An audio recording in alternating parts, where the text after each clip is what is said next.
My dear child, hush now. Be still. Let the sound of your busy soul slow down, for there is a voice, gentle, mighty, eternal, that has been calling your name. But oh, how many times has the noise of this world grown so loud that you missed it? How often have you turned your ears to man's gossip, but left heaven's whisper unheard? There are habits, beloved, that stand like walls between your heart and God's holy breath. But today, yes, today, we name them, we confront them, and we lay them down, one by one, so that you may hear God's voice clearly, as pure as a river running through the mountains, as strong as thunder rolling across the sky. Let us begin. My darling, let me take you by the hand and walk you through a truth as old as time, but so often neglected in our modern days. There is something sacred in silence, something eternal and holy in stillness. But many of us have become strangers to it. We fill every crack of our day with noise. Noise from the radio, the television, the endless scroll of social media. The din of the outside world has become our lullaby, our alarm clock, and our constant companion. Yet in all that clamor, we find ourselves wandering in confusion, yearning for answers, longing to hear from God, but wondering why His voice feels so far away. Now, baby, don't misunderstand me. God is not absent. No, He hasn't gone quiet. He hasn't forgotten how to speak. But like a loving parent in a crowded room, He is whispering your name, and you are too busy listening to everything else to hear Him. You see, the voice of God does not shout over your chaos. It waits patiently, like a soft breeze brushing against your cheek in the middle of summer, like the rustle of leaves when the wind catches them just right. His voice comes in peace, in stillness, in holy hush. And yet, we've become so addicted to noise that we don't know what to do with quiet anymore. Silence makes some folk nervous. They fidget. They reach for their phones, for a screen, for something, anything, to avoid being alone with their own thoughts. But don't you know that's where the gold is found? Right there in the still moments where you can finally hear the whisper of heaven. Even Jesus, the Son of the living God, understood the sacredness of silence. He would steal away from the crowds, retreat into the wilderness, climb up into the hills just to be alone with His Father. He knew the importance of quiet. He knew that sometimes you must step away from the world to hear from the one who made the world. Now tell me, child, if the Savior of the world needed silence to hear from God, what makes you think and do without it? The world will keep you running. It will have you tangled up in 1,000 distractions, rushing from place to place, task to task, one chaotic sound after another.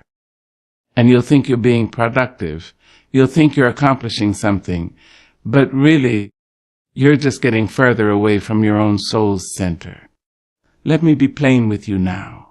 Constant noise is a thief. It robs you of reflection. It steals your intimacy with God. It drowns out the very words you need to hear to become who you were meant to be. There are revelations waiting in your silence. There are answers poised to pour into you the moment you learn how to sit in stillness. But as long as you let the world dictate your rhythm, as long as you keep feeding your spirit with static, you will never catch the frequency of God's voice. You've got to slow down, baby. You've got to learn to listen with your spirit, not just your ears. Because the language of heaven is not always thunder. It's sometimes a whisper, soft and sacred, spoken not to your mind, but to your soul. When was the last time you sat in a room with no distractions? No phone, no television, no background music, just you, your breath, and the presence of God. When was the last time you paused before your morning began, not to scroll but to seek, not to be entertained, but to be filled? The truth is, we are often more afraid of silence than we are of sin. But let me remind you, silence is not your enemy. It is your sanctuary. There is something holy about the hush. It is there that your soul finds its truest sound. It is there where God takes your trembling heart in his hands and whispers comfort, direction, healing, love. You don't need another sermon to hear from God. You don't need a burning bush. You don't need a prophet. All you need is stillness. A moment, a breath, an uncluttered space where your heart is quiet and your spirit is open. Make it a habit, beloved. Each day, set aside time to sit in silence. Not just absence of noise, but presence of peace. Turn off the world. Light a candle if you must. Breathe deeply. Let your mind slow to the rhythm of grace. And in that space, speak to him. But more importantly, let him speak to you. It may not come as a booming voice. It may not come as words at all. Sometimes it's a sense, a knowing, a peace that settles deep in your belly. That's God. That's his spirit moving in the quiet. And the more you practice listening in silence, the more familiar his voice becomes. Soon, you'll hear him everywhere. In the rustling leaves, in the sight of the wind, in the stillness of your morning, in the quiet corner of your soul. So quit the noise, child. Quit the endless chatter of the world. Make room for the divine whisper, because God is speaking. He's been speaking all along. You just need to be still enough to hear. And when you do, oh child, when you do, you'll never confuse his voice with the world's again. You'll know it like you know your own name. You'll feel it like warmth on your skin. You'll follow it like a light in a storm. So hush now, be still, and listen. God is calling. My sweet, precious soul, come close now. Let me speak into the quiet places of your heart, the places that have been bruised by the weight of your own doubt. For far too long, you've walked through life wearing garments of hesitation and shoes made of uncertainty, questioning not only your steps, but the very feet that take them. Doubting yourself is a burden, and Lord knows it's one that too many of us carry in silence. You see, there's a tremble that lives in the bones of the one who doubts themselves. It's not the kind of fear that shouts or stomps, no. It's subtle, like a slow leak in a strong roof, dripping and dripping until the whole house is soaked in insecurity. That doubt becomes your language, your lens, your lullaby. And soon, every decision is shadowed by the thought, who am I to do this? What if I fail? What if I never heard him right in the first place? Oh, baby, hush now. You were never meant to live like that. You were never meant to shrink yourself into corners of silence when God has called you to stand tall on mountains of purpose. That small voice inside that questions every move. That whispers, you're not enough. That ain't the voice of God. No, God doesn't speak in shame. He doesn't speak in fear. He doesn't wrap his words in hesitation. When he speaks, it's with clarity, with fire, with truth that doesn't shake when the world does. And when you doubt yourself, what you're really doubting is the God who made you. Now I say this not to wound you, but to wake you. Because I know what it is to wrestle with the mirror, to see the scars and the setbacks, and wonder if you've got anything of value left inside. But let me remind you, you are not your mistakes. You are not the names they called you, or the dreams you let die. You are God's handiwork, crafted with intentionality, etched with the fingerprints of the divine. You were formed in quiet power. Before your name was ever spoken on earth, it was whispered in heaven. God looked at your spirit and said, this one I have a purpose for. This one I shall use. And yet here you are, questioning what has already been written in glory. Now listen to me. The moment you begin to doubt your worth, your ability, your calling, that's the moment you start to block the voice of God. Doubt becomes a fog, thick and blinding. And where there is fog, there is confusion. And where there is confusion, clarity cannot dwell. God doesn't speak through chaos.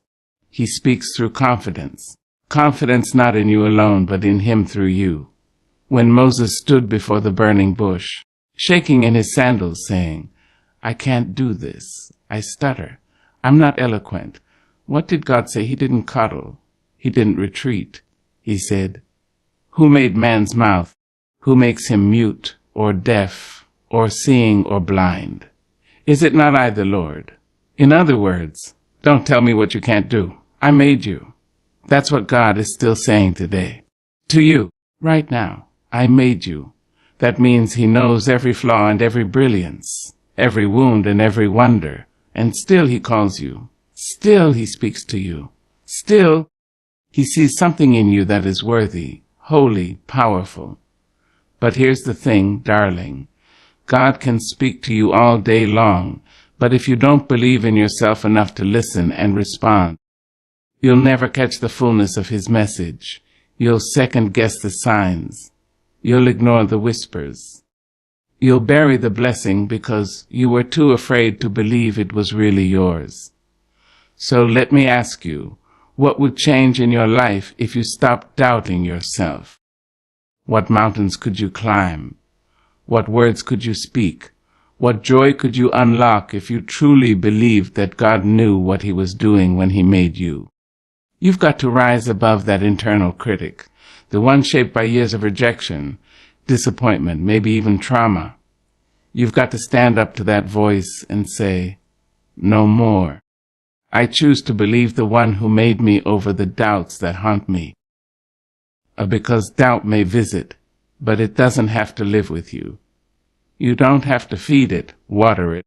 Let it grow roots in your spirit. You can evict it. You can say, "I trust my God more than I trust my fear." And let me tell you, when you start to believe in yourself the way God believes in you, something beautiful happens.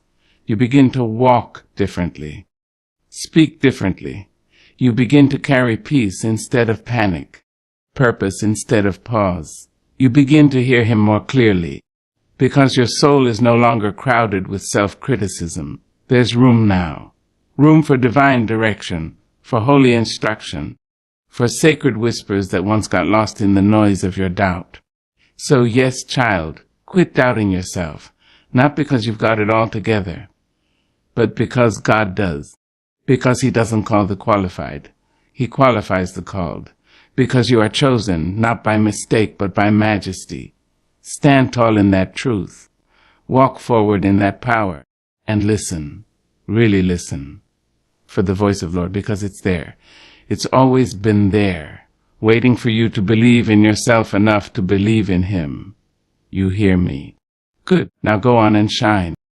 Oh, child, sit down a spell and let me talk to your spirit. Let me tell you something that the world will not whisper into your ears, because the world is too busy shouting. You see, we have made a God out of busy. We have bowed down to calendars, built altars out of obligations, and crowned exhaustion like it were a badge of honor. But let me tell you the truth. The raw and holy truth-hang business is not a fruit of the Spirit. It is not a sign of divine favor. And no, it is not the key to hearing the voice of God.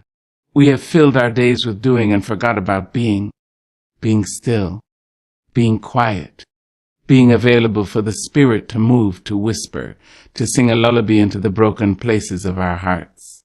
Oh yes, we run so hard, running after money, after approval, after position, after things that won't even hold us when the darkness falls.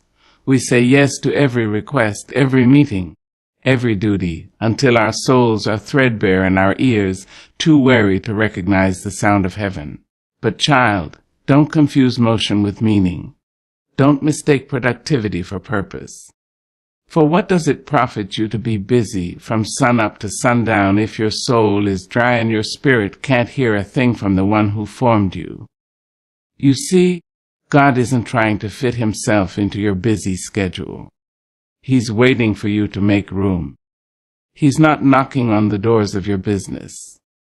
He's sitting in the quiet room you haven't entered in weeks, waiting for you to remember it even exists.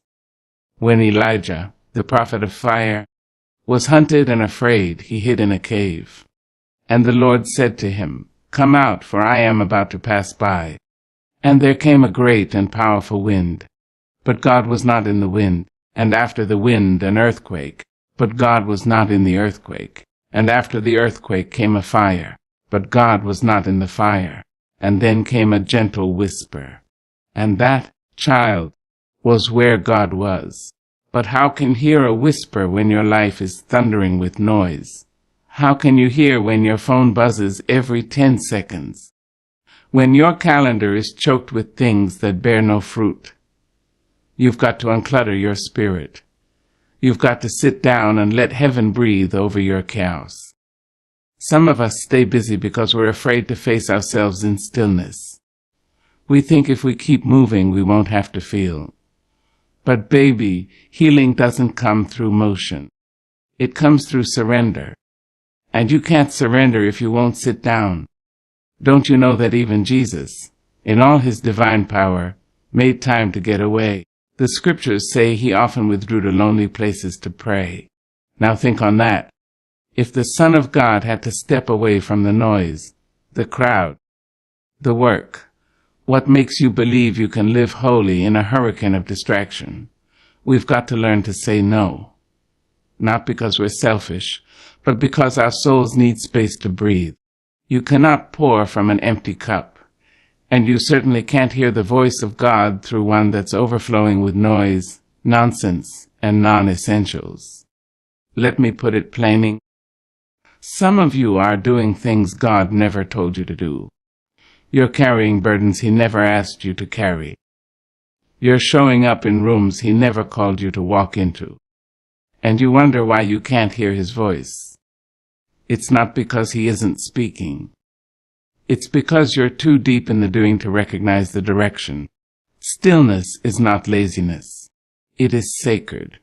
It is strength. It is surrender. You must be still enough to know when God is guiding you and when you're guiding yourself. Because self-driven business will burn you out, but spirit-led rest will build you up. And in that rest, in that holy pause, you'll find him again. You'll hear him again. You'll feel the warmth of his voice wrap around your heart like a blanket on a cold night. You'll feel clarity rise where confusion used to reign. You'll stop asking, what should I do next? And start hearing, this is the way. Walk in it. My darling, don't let the world bully you into believing that being busy is the same as being blessed. No. Some of the most blessed people I've ever known were not rich, not loud, not famous. But they had peace. They had time. They had joy in the quiet. And they could hear God like thunder wrapped in velvet. So today I'm asking you to do something holy. Stop. Just stop. Take a deep breath and ask yourself, what am I doing that God didn't assign me? What am I running from by staying so busy? What still small voice have I been drowning out with my endless motion? Because when you finally lay down the weight of business, you'll find the gentle hand of God lifting you up, and he will speak. Oh yes, he will speak. Not in the wind, not in the fire, not in the earthquake, but in the stillness. And when you hear him again, clear and sweet like the voice of an old hymn, you'll wonder why you ever thought being busy was more important than being in his presence. So hush the hustle. Silence the spin. Let your soul settle. God is speaking. And this time, you will hear him. Child, let me speak this truth gently, for it is a tender thing. A wound that many carry quietly in the chambers of their heart. Some of us have become so used to the heaviness of unforgiveness that we no longer feel its weight. We wear it like a second skin. We tuck it beneath our Sunday smiles and carry it into every conversation, every decision, every prayer. But I must tell you, my darling, as long as you hold on to that hurt, that rage, that memory soaked in bitterness, you will never be able to fully hear the voice of God. Unforgiveness is a wall, not just between you and the one who wronged you, but between you and heaven. It is a bitter root, and child, no tree can grow sweet from a bitter root. You may speak in tongues. You may shout in the sanctuary. You may lift your hands high to the sky. But if your heart is full of resentment, you're worshiping with one ear closed. You see, God does not only dwell in praise. He dwells in peace. And unforgiveness disturbs the peace. It keeps the waters of your spirit muddy. It makes it hard to hear the sacred whisper of the Holy Ghost, because you are too busy rehearsing what they did to you, too busy counting offenses, too busy building altars to your pain. Oh, child, I know they hurt you. I know they spoke things over you that were never true. I know they broke promises, broke your heart, broke your trust. And I would never ask you to pretend that it didn't matter. But forgiveness isn't saying it didn't matter. Forgiveness is saying it will no longer master you. Because when you hold on to offense, you give the offender power over your peace. And what a tragedy it is to hand over your peace, the very place where God's voice is clearest, to someone who never honored it to begin with. Let me tell you something soft and sacred. Forgiveness is not weakness. It is not surrendering to the wrong. It is not a forgetting. It is not a denial of justice. No, baby. Forgiveness is strength. Forgiveness is power. Forgiveness is you saying, I will not let this bitterness write the rest of my story. Some folk, they're punishing others by holding on to a grudge. But all they're doing is poisoning their own soil. And no good thing can grow in poisoned soil. You want to hear from God. You want to walk in your calling. Then you've got to uproot the bitterness that chokes your spirit. When Jesus hung on that cross, nails tearing through his flesh, thorns piercing his brow, blood dripping onto the earth, he still said, Father, forgive them. Now if the Savior could speak forgiveness while suffocating under the weight of betrayal and pain, what makes you think you can't forgive the one who lied on you, or the friend who walked away, or the parent who didn't protect you? Forgiveness is not a favor for them. It's a gift for you, a holy release, a soul-liberating, chain-breaking, heaven-opening act of grace that makes room for God to move in your life again. Because as long as unforgiveness is sitting at the table of your heart, God's peace will not come in and dine. His voice will not speak over the roar of your resentment. You'll be praying for direction, praying for peace, praying for a word from the Lord. And yet your own bitterness will be the blockage that keeps the river of revelation from flowing. Child, listen to me. You can't live holy while holding hate. You can't ask for heaven's clarity while entertaining earthly grudges. If you truly want to hear God's voice with purity, with power, with peace, you must make room, and forgiveness is how you make room. It may not happen in a moment. It may take many tears.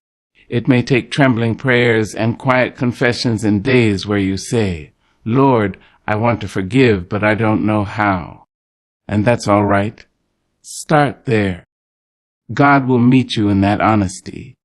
He will take your willing heart and teach it how to let go. Forgiveness does not mean reconciliation. It does not mean you invite poison back into your space. It means you release the venom from your spirit. It means you free yourself from the prison of pain. And when you do, oh child, how sweet the air becomes, how light your soul feels, how clearly you begin to hear the voice of your Creator. No more static, no more interference, just peace, just presence, just power. So today, I ask you, who are you still holding in the jail cell of your heart?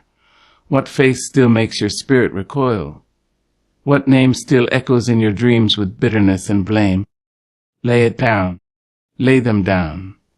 Write their name in the sand and let the tide of God's grace wash it away. You were not built to carry every wound forever. You were built to heal, to grow, to hear the one who formed to call you by your real name forgiven. And when you walk in that name, you begin to forgive others. Not because they earned it, but because you have been set free. And free people, child, free people can hear God. Free people can follow God. Free people can walk in peace while the storm rages. Let go, release, forgive. And in that release, prepare to hear heaven, for God is waiting. He's been speaking. But now, with your heart finally unchained, you will hear Him, clearly, sweetly, powerfully, as only a soul at peace truly can. Oh, my dear heart, Come close now, and let me whisper something to your soul that this world has tried to make you forget. You were not born to be a puppet, not called to be everyone's doormat, nor shaped by the hands of God to live your life chasing the applause of broken people. No, child. You were made in the image of glory. But somewhere along the way, we all learn to bend and twist ourselves to shapes that please others. Parents, pastors, friends, lovers, strangers, until we can no longer recognize the shape of who we truly are. There is a sickness, a deep soul sickness called people-pleasing, and it is so quiet, so praised that folks often mistake it for love. But it is not love, it is not kindness. It is bondage. And as long as your life is tuned to the approval of others, you will never fully hear the voice of the one who formed you. Let me say it plainly. When you live for people's praise, you will die from their rejection. Oh, we want to be liked, don't we? We want to be invited in, chosen, embraced, celebrated. And there is nothing wrong with wanting love. But when the pursuit of man's approval becomes louder than the whisper of God, that's when the trouble begins. Because people, baby, are fickle. They will sing your name one day and forget it the next. They will cheer for you until you say something they don't like. And if your confidence, your direction, your obedience to God is tied up in the crowd's opinion, then your spirit is like a leaf blowing in the wind. Tossed and turned, never at peace, never rooted. You cannot hear God clearly when your ears are trained on every voice around you. When your every action is weighed by what they'll think, what they'll say, what they'll feel. That's not divine obedience. That's spiritual slavery. People-pleasing will make you say, yes, when your soul is crying, no. It will make you serve in places God never called you. It will silence your truth for the sake of politeness. It will cause you to ignore the whisper of heaven just to maintain the smile of a neighbor. But let me ask you this, childing. What is the cost of their approval? Are you willing to lose your purpose just to be liked? Are you willing to go deaf to God's instructions just to keep the peace with people who don't even know the calling on your life? Don't you know that Jesus himself was not liked by everybody? The same crowd that welcomed him with palms was the crowd that later shouted, "Crucify him." And yet, he stayed true. He stayed firm. Because he wasn't here to please people. He came to please his Father. And so must you. You must learn to walk in the freedom of divine approval. There is a boldness that comes when you realize that you don't need everyone to understand you, validate you, or agree with you. You only need to hear from God and follow him with all your might. Now, I know it ain't easy. People-pleasing is a deep-rooted habit. It's often born in childhood, when love felt conditional, when worth was measured by how quiet you could be or how many gold stars you earned. Some of us learned to perform for love. We learned that to be safe, we had to agree, accommodate, shrink. But baby, those lessons do not serve your destiny. The God who made you didn't put you here to blend in. He didn't light the fire in your belly for you to dim it just to keep others comfortable. You have a truth to tell. You have a calling to walk out. And you will not be able to do that fully if your spirit is constantly checking in with the world to see if they approve. You must get to the point where you say, even if they don't understand me, even if they walk away, even if they talk about me, I will still follow God. I will still speak what he puts in my mouth. I will still go where he sends me. That is freedom. And in that freedom, God's voice becomes clearer, brighter, louder. Because now you're listening with a clean heart. Not one clouded by fear of man, but one tuned to the frequency of heaven. There will be moments when people won't get it. They'll say you've changed. They'll accuse you of pride. But baby, that's what they said about every prophet, every truth teller, every soul who chose God over comfort. Wear their misunderstanding like a badge of honor, not a wound. Because when you stop living to please them, you start living to please Him. And there is no sweeter sound than the voice of God saying, "Well done, my child." So take off the mask. Put down the performance. Step out of the circle of false expectations. Be who God called you to be, boldly, truthfully, fully. And the next time you feel the urge to twist yourself into a version of you they'll like, remember this: the real you, the one God made, the one who hears His voice, is more than enough. You don't have to chase their approval when you already have His. Now walk in that truth, and let God's voice guide you. Come close now, sugar. Pull your soul in and let it rest. Let me sit with you in the quiet and tell you something sacred, something sorrowful, something strong. There are things we hold close, things we reach for in the night, things we whisper about in the dark, that don't serve us, that don't bless us, that don't carry us closer to God. And yet we cling to them like lifelines, even as they slowly drain the spirit from our bones. Some of us, child, have found comfort in the wrong places, in habits that numb but never heal, in patterns that pacify but never purify, in pleasures that promise peace but leave us empty, sinful comforts, soft traps, velvet chains that bind the soul and cloud the ears. And I don't speak to you from a place of judgment. No, I speak as one who's been there, as one who knows how easy it is to seek refuge in the arms of addiction, whether that be the bottle, the bed, the food, the gossip, or the fantasy. I know how it feels to run to what feels good when life feels too hard. But beloved, hear me with your heart wide open. You cannot walk with God while holding hands with what keeps you broken. You cannot hear His voice clearly while you're wrapped up in the noise of your secret comforts. God is not hiding from you. He is not silent.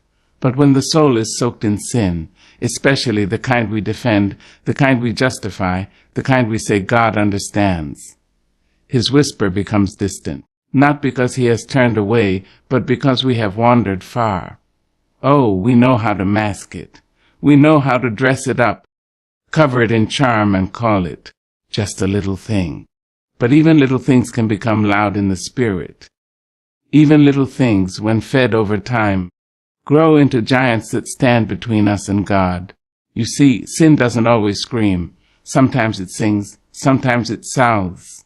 That's what makes it so dangerous. The enemy doesn't tempt you with chains. He tempts you with comfort.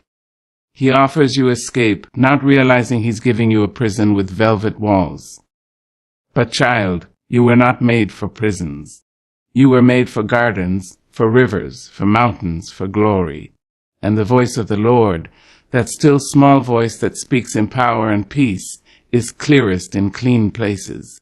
It is clearest in hearts that have made space for it, not just in desire, but in discipline. It's not about being perfect. No, none of us are. But it is about being surrendered. It's about recognizing when a thing is killing you slowly and deciding, even with trembling hands, to let it go. Let go of the relationship that drains your dignity. Let go of the secret indulgence that leaves you feeling hollow the next morning. Let go of the lie that tells you need the thing to survive. You need God, child. And He is enough. There is no high like His presence, no thrill like His peace, no comfort like His arms. But you won't know that fully if you're still tasting from the table of things that do not nourish your spirit. Some of us are spiritually starving because we're filling up on junk. And we come to God asking, "Why can't I hear you?" But the real question is, what's in your ears? What's in your heart? What have you made a home for that He never sent?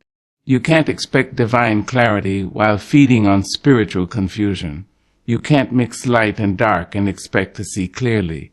It's time, beloved, time to throw it away, time to pour it out, time to log off, step back, end it, confess it, and let God fill the space where sin once sat. Because here is the truth that makes angels sing when you let go of what's killing you. God breathes life into what's left.